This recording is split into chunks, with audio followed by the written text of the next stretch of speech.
सुनहरा लहंगा सिलने वाली जादुई सिलाई मशीन। मौजपुर गांव में प्रिया नाम की एक बहुत प्यारी बच्ची अपने माता पिता के साथ रहती थी। प्रिया के पिता सुरेश को जुए और शराब की लत थी।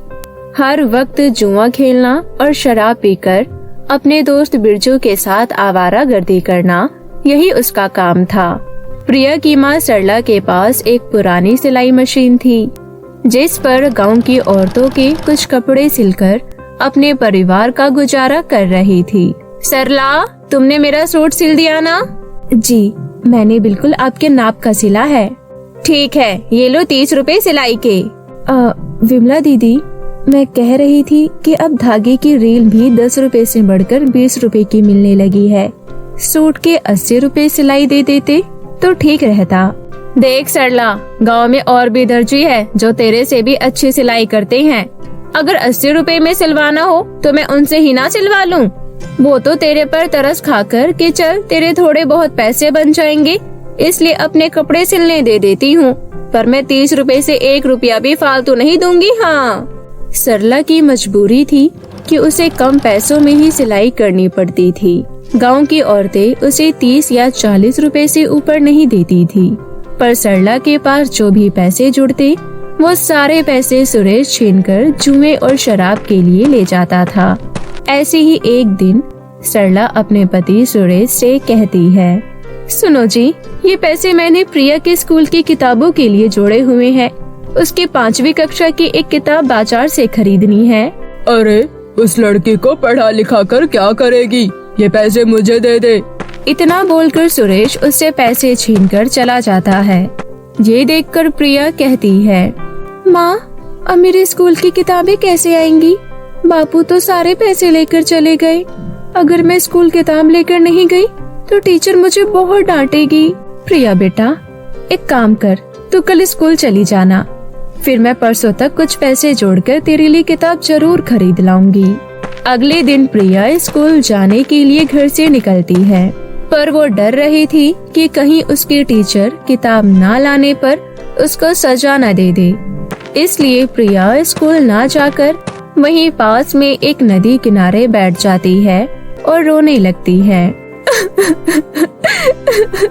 हमारे पास पैसे क्यों नहीं है? हम क्यों इतने गरीब हैं? भगवान जी, आप तो सबकी मदद करते हो, मेरी भी मदद करो ना। मुझे स्कूल जाना है, पढ़ना है, मुझे खूब पैसे कमाने हैं, पर अगर हम गरीब ही रहे तो मैं पढ़ाई कैसे करूँगी? कैसे अपनी माँ के सपने पूरे करूँगी? प्रिया अभी रो ही रही थी कि अचानक से नदी किनारे पर बने एक पेड़ से उसे चिड़िया के चूचू की आवाज आती है। वो पेड़ पर देखती है तो एक चिड़िया पिंजरे में बंद होती है। अरे, इस चिड़िया को पिंजरे में किसने बंद किया? एक काम करती हूँ, मैं पिंजरे को घर ले जाती हूँ। कितनी प्यारी चिड़िया है इसके अंदर। प्यारी चिड़िया, तुम्हें भूख लगी है ना? चलो, मैं तुम्हें घर जाकर दाना पानी दूंगी। फिर प्रिया उस चिड़िया को घर ले आती है। प्रिया बेटा, क्या हुआ? आज तुम इतनी जल्दी घर आ गई? क्या आज तुम स्कूल नहीं गई? और ये पिंजरे में चिड़िया कैसी है? ये तुम्हें कहाँ मिला? माँ, मैं स्कूल जाने से डर रही थी। मुझे लगा अगर मैं किताब लेकर स्कूल नहीं गई तो टीचर मुझे सजा देंगी, इसलिए मैं नदी किनारे बैठ गई। तभी वहाँ पर एक पेड़ की डाली पर मुझे ये पिंजरा मिला। देखो ना माँ, ये चिड़िया कितनी भूखी है और प्यासी भी। मैं इसे दाना और पानी दे देती हूँ। इतना कहकर प्रिया उस चिड़िया को दाना और पानी खिलाती है। ना जाने इसे पिंजरे में किसने बंद कर दिया था। माँ, ये चिड़िया कितनी प्यारी है ना? देखो, दाना पानी मिलने के बाद कितनी खुश है। माँ, हम इसका नाम मुन्नी रखेंगे। और माँ, आप मेरी किताब कब लाओगी? मुझे बिना किताब के स्कूल नहीं जाना। माँ। प्रिया बेटा, तू चिंता मत कर, मैं आज पूरी रात बैठकर कपड़े सिलूंगी ताकि सुबह उन सिलाई के पैसों से तुम्हारे लिए किताब ला सकूं। ठीक है माँ। प्रिया चिड़िया के पिंजरा को साथ में लिए सो जाती है। रात को जब सुरेश घर आता है तो वो चिड़िया को देखकर कहता है, पहले एक मुसीबत कम थी जो एक और मुसीबत ले आई। सुनो जी, ये चिड़िया का पिंजरा घर से बाहर मत फेंको। प्रिया उसके बिना उदास हो जाएगी, वो बहुत रोएगी। रहने दो जी, इस बेजान को तकलीफ मत दो। सुरेश सरला की एक नहीं सुनता और नशे में जैसे ही पिंजरा उठाने लगता है, वो नशे में जमीन पर लुढ़क जाता है और वहीं सो जाता है। चिड़िया रानी, तुम्हें कहीं चोट तो नहीं आई? मुझे माफ कर दो चिड़िया रानी, मैं तुम्हें अपने घर में नहीं रख सकती क्योंकि मुझे डर है कहीं प्रिया के बापू सुबह उठकर तुम्हें कोई नुकसान ना पहुंचाए। इसलिए मैं तुम्हारा पिंजरा खोल रही हूँ। तुम आसमान में उड़कर अपनी जान बचाओ। जाओ चिड़िया रानी, तुम आजाद हो। चिड़िया का पिंजरा खोलकर सरला रोने लगती है। चिड़िया उड़कर खिड़की पर बैठ जाती है। रोते रोते सरला की आंख लग जाती है। अगली सुबह जब प्रिया सोकर उठती है, तब सरला उसे रात की सारी घटना बताती है। ये सुनकर प्रिया रोने लगती है और कहती है, माँ, आपने बिल्कुल सही किया। मुन्नी अब आसमान में आजादी से घूम रही होगी। मेरी प्यारी दोस्त, तुम जहाँ कहीं भी हो खुश रहना, मुझे तुम्हारी हमेशा याद आएगी। उधर चिड़िया उड़ती हुई एक आश्रम में पहुँचती है और वहाँ समाधि में लीन एक महात्मा साधु के पास जाती है और इंसानी रूप में आ जाती है। आ गई तुम? जी महाराज, मेरा प्रणाम स्वीकार कीजिए। तो बताओ, इस बार तुमने मेरे द्वारा दिए गए जादुई मंत्रों से किस दयालु और परोपकारी मनुष्य की सहायता की? महाराज, एक बहुत ही प्यारी बच्ची मुझे अपने साथ घर ले गई। अच्छा, ये तो तुमने बहुत अच्छा किया। तुम मेरी दी हुई परीक्षा में सफल हुई हो। तुम्हारे कारण अब एक माँ और उसकी बेटी को परोपकार का फल मिलने में देर नहीं लगेगी। महाराज, जो मनुष्य दयालु स्वभाव के होते हैं और संकट में फंसे लोगों की सहायता करते हैं, सदैव ईश्वर भी उनकी सहायता करते हैं। उधर सरला परेशान थी कि अभी तक एक भी कपड़ा नहीं सिला था। प्रिया बेटा, आज स्कूल से छुट्टी ले ले, मैं दोपहर तक कपड़े तैयार कर दूंगी, फिर शाम को तू नई किताब खरीद लेना। ठीक है माँ, तुम कपड़े सिलो, मैं तुम्हारे लिए अपने हाथों से चाय बनाऊंगी। आप कितनी मेहनत करती हो, मेहनत करते करते थक जाती होंगी ना। मेरी बच्ची, मेरी लाडो, अच्छा बना ली। किशोरी काकी की बेटी का लहंगा का कपड़ा मैंने काट कर रखा है, तब तक मैं उसे सिल देती हूँ।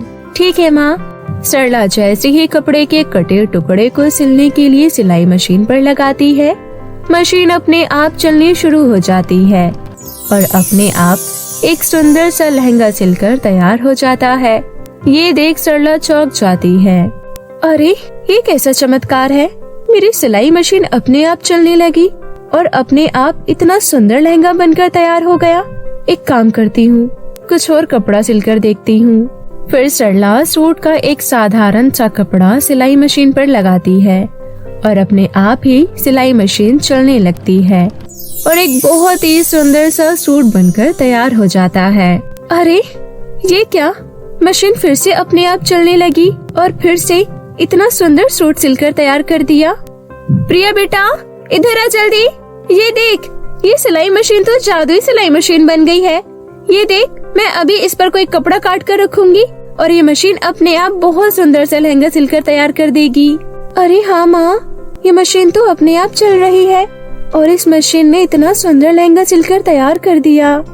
प्रिया बेटा, मुझे ऐसे क्यों लग रहा है कि जिस चिड़िया को तुम घर लाई थी वो कोई मामूली चिड़िया नहीं बल्कि एक दिव्य शक्ति थी जो हम गरीबों की मदद के लिए आई थी। भगवान, आपका लाख लाख शुक्र है, आपने मेरी सारी परेशानियाँ दूर कर दी। माँ, तो क्या अब आप मुझे किताब खरीद कर दे दोगी? हाँ मेरी बच्ची, अब तो मैं तेरे लिए नई किताब, नए कपड़े, नए खिलौने, नए जूते, सब कुछ नया खरीद दूंगी। अब मेरी बच्ची को किसी चीज की कोई कमी नहीं होगी। मेरी बच्ची अब सुंदर गुड़िया रानी बनेगी। अब सरला कपड़े काटकर सिलाई मशीन पर रखती और मिनटों में बहुत सुंदर सुंदर लहंगे सिलकर तैयार हो जाते। धीरे धीरे सरला की सिलाई की खबरें आसपास के गांव में भी प्रसिद्ध हो गई और अब उसके जीवन की सारी परेशानियां भी दूर हो गई। ये सब देख सुरेश भी अब सुधरने लगा और वो अपने बुरे संगतों का साथ छोड़ दिया। सरला, हो सके तो मुझे माफ कर दो सरला। मैंने हमेशा तुम दोनों को कष्ट दिया है। मैं बहुत पापी हूँ सरला, पर अब मैं सुधर गया हूँ। अब मैं अपने परिवार के साथ एक अच्छा जीवन जीना चाहता हूँ। भगवान का लाख लाख शुक्र है, आज भगवान ने मुझे सारी खुशियाँ दे दी। फिर सुरेश अपनी पत्नी सरला और अपनी बेटी प्रिया को गले लगा लेता है। सरला, आज से मैं भी तुम्हारे कामों में तुम्हारा हाथ बटाऊंगा। सरला ने गांव के बाजार में अपनी बड़ी सी लहंगे की दुकान खोल दी और लहंगों का कारोबार करना शुरू कर दिया, जिसमें सुरेश भी उसका खूब हाथ बटाया करता था। धीरे धीरे वो लोग आसमान छूने लगे, घर, बंगला, गाड़ी सब कुछ खरीद लिया और बेसहारा जरूरतमंद लोगों की खूब मदद करने लगे। शुक्र है इस जादुई सिलाई मशीन का, जिन्होंने हमें फर्श से अर्श तक पहुंचा दिया। हाँ माँ, और मैं आप दोनों को ऐसे साथ में देखकर बहुत खुश हूँ। इस तरह सरला का परिवार हंसी खुशी जीवन व्यतीत करने लगा। जादुई फ्रॉक और परी। परीलोक में सौम्या नाम की परी अपनी सौतेली माँ राधा और सौतेली बहन काव्या के साथ रहती थी। वे सौतेली माँ बेटी दोनों मिलकर सौम्या से घर का सारा काम करवाते थे। बेचारी सौम्या को दिन भर घर का सारा काम करना पड़ता था और फिर उसे रात को घर के बाहर ही सोना पड़ता था। राधा और काव्या सौम्या को बिल्कुल पसंद नहीं करते थे। फिर एक दिन सौम्या की सौतेली माँ सौम्या के सामने एक जली हुई फ्रॉक लेकर खड़ी होती है और उसे डांटते हुए बोलती है, सौम्या, ये तुमने क्या किया? तुमने मेरी ये ड्रेस जला दी। तुम्हारी इतनी हिम्मत कैसी हुई इसे जलाने की? तुम्हें जरा अंदाजा भी है कि ये ड्रेस कितनी महंगी है? तुम आजकल मेरा बहुत नुकसान करने लग गई हो। तभी वहाँ पर काव्या आ जाती है और अपनी माँ की तरफदारी करते हुए बोलती है, माँ, आप जानते हो ये इसने जानबूझकर किया है। मैंने इसे खुद देखा था आपकी ये ड्रेस जलाते हुए। हम इसे घर का सारा काम कराते हैं ना, इसलिए इसने अपना सारा गुस्सा आपके ड्रेस पर उतार दिया। नहीं माँ, ये गलत है। मैंने आपकी ये ड्रेस जानबूझकर नहीं जलाई। मुझसे गलती से आयरन करते समय जल गई। मैंने ऐसा कुछ भी जानबूझकर नहीं किया। मैं सच बोल रही हूँ माँ। मैं आपकी किसी भी चीज को कोई नुकसान नहीं पहुँचाना चाहती। ये मुझसे सच में गलती से हो गई। वो तो मैं नहीं जानती। मुझे अब बस ये नई ड्रेस चाहिए। अब तुम जाओ और मेरे लिए एक नई ड्रेस लेकर आओ। पर माँ, आपकी सारी ड्रेस तो इतनी कीमती होती है कि मैं इतनी महंगी ड्रेस कहाँ से लेकर आऊंगी? मेरे पास तो इतने पैसे भी नहीं हैं। अब तुम जब तक मेरे लिए एक नई ड्रेस लेकर नहीं आओगी तब तक तुम इस घर में मत आना। अब खड़ी खड़ी मेरा मुँह क्या देख रही हो? अब निकल जाओ मेरे घर से। ये कहकर सौम्या की सौतेली माँ उसे घर से बाहर निकाल देती है। माँ, आपने बहुत अच्छा सबक सिखाया सौम्या को। कुछ ही देर में भी इसकी अकल ठिकाने आ जाएगी। अरे हाँ बेटा, इस सौम्य से छुटकारा पाने का यही एक आखिरी तरीका था। मैं जानती हूँ कि उसके पास इतने पैसे नहीं हैं कि वो मेरे लिए इतनी कीमती और महंगी ड्रेस लेकर आ सके, इसलिए अब वो घर में कभी नहीं आ पाएगी। हाँ माँ, आप सही कह रहे हो। अब वो हमेशा यहाँ से वहाँ भटकती रहेगी। ना उसको कुछ खाने के लिए मिलेगा और ना ही कहीं रहने के लिए। वहाँ बाहर सौम्या बहुत परेशान हो रही होती है और अपने आप से बोलती है, अब मैं कहाँ जाऊँ? माँ ने तो मुझे खाना भी नहीं दिया और मेरे पास तो रहने के लिए कोई जगह भी नहीं है। मुझे तो बहुत तेज भूख लग रही है, पर मेरे पास कुछ पैसे हैं। मैं सोच रही हूँ उनसे मैं माँ के लिए एक ड्रेस लेकर घर चली जाऊँ। वो ड्रेस ज्यादा महंगी तो नहीं होगी, लेकिन मैं माँ से माफी मांगकर उन्हें समझा दूंगी। इतना सोचकर सौम्या माँ के लिए ड्रेस खरीदने के लिए निकल जाती है। तभी रास्ते में उसे एक परी दिखाई देती है। तभी सौम्या उस परी के पास जाकर रुकती है। अरे क्या बात है, तुम यहाँ ऐसे उदास क्यों खड़ी हो? मेरा नाम सौम्या है और मेरी माँ ने मुझे घर से निकाल दिया क्योंकि मैंने उनकी फ्रॉक जला दी थी। अब मैं अपने घर जब तक नहीं जा सकती जब तक मैं उनके लिए एक नई साड़ी लेकर नहीं आती, इसलिए मैं यहाँ इतनी परेशान खड़ी हूँ और मेरे पास तो पैसे भी नहीं है। मुझे बहुत तेज भूख भी लगी है। सौम्या, तुम परेशान ना हो, मेरे पास कुछ पैसे हैं, ये तुम रख लो। इन पैसों से तुम एक नई फ्रॉक खरीदकर घर ले जाकर अपनी माँ को दे दो। क्या सच में मैं ये पैसे ले जा सकती हूँ? आपका बहुत बहुत शुक्रिया मेरी मदद करने के लिए। अब मैं चलती हूँ, धन्यवाद। सौम्या परी से पैसे लेकर वहाँ से चली जाती है। अब भी सौम्या थोड़ी परेशान थी कि वो फ्रॉक कहाँ से खरीदे। तभी उसे एक आवाज आती है। सौम्या अपने चारों तरफ देखती है। तभी दूर से उसे एक फ्रॉक में से आवाजें आ रही थी। सौम्या धीरे धीरे उस फ्रॉक के पास जाती है। अरे ये फ्रॉक किसकी है? ये फ्रॉक किसने यहाँ पर रखी होगी? और ये कितनी सुंदर भी है। सौम्या की ये बातें सुनकर फ्रॉक बोलने लगती है। सौम्या, मैं एक जादुई फ्रॉक हूँ और मैं इस परीलोक में रहती हूँ और मैं तुम्हारी मदद करूँगी और मैं हमेशा तुम्हारे साथ भी रहूँगी। तुम मुझसे कुछ भी मांग सकती हो। मैं तुम्हें वो जादू से सब कुछ लाकर दे सकती हूँ क्योंकि मैं एक जादुई फ्रॉक हूँ। जादुई फ्रॉक की बात सुनकर सौम्या बहुत खुश हो जाती है और उसे आजमाने के लिए अपनी माँ के लिए एक फ्रॉक मांगती है।